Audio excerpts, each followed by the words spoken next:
Most people get this wrong.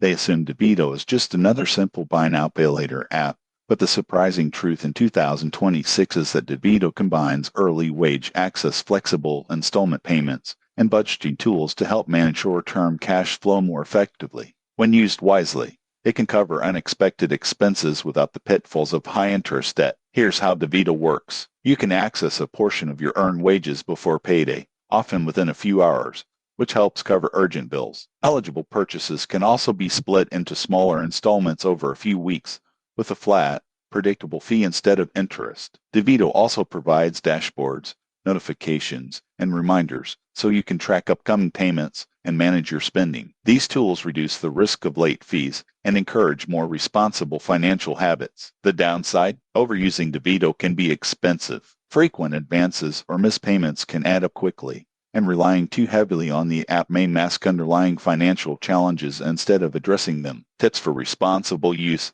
1. Only request advances you can realistically repay on time. 2. Enable reminders for all upcoming payments. 3. Keep a small emergency fund to reduce dependence. Who benefits most? Individuals with steady income who occasionally need short-term cash or want help splitting larger purchases. Irregular income or poor repayment discipline could make DeVito more costly than helpful. In conclusion, DeVito in 2026 is a useful financial tool, but only if used responsibly. Track fees, plan repayments, and treat it as a short-term solution. Subscribe for more honest financial app reviews and practical money tips.